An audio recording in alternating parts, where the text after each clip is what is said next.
खामखेडा प्रथा येथे धाडसी घरफोडी, 94 ग्रॅम सोन्याचे दागिन्यासह 50,000ची रोकड लंपास. तालुक्यात चोरट्यांनी चांगलाच धुमाकूळ घातला असताना खामखेडा प्रथा येथे अज्ञात चोरट्यांनी धाडसी घरफोडी करत 94 ग्रॅम वजनाचे सोन्याचे दागिने तसेच 50 भार चांदीचे दागिने आणि 50,000ची रोकड चोरून नेल्याची घटना बुधवारी सकाळी उघडकीस आली आहे.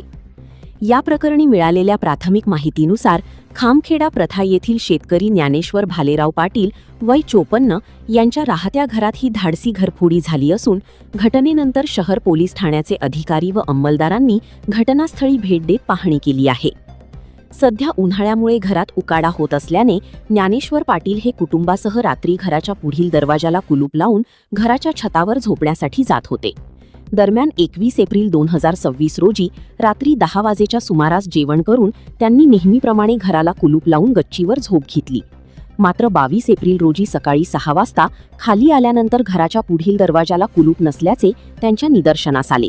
त्यांनी घरात जाऊन पाहिले असता मधल्या खोलीतील कपाट, कॉट व सुटकेसमधील सामान अस्ताव्यस्त पडलेले दिसले. यानंतर खात्री केली असता कपाट व सुटकेसमध्ये ठेवलेली 50,000 रुपयांची रोकड, 94 ग्रॅम वजनाचे सोन्याचे दागिने तसेच 50 भार चांदीचे दागिने चोरी झाल्याचे उघड झाले. अज्ञात चोरट्यांनी घराचे कुलूप तोडून आत प्रवेश करत ही चोरी केल्याचे आढळून आले आहे.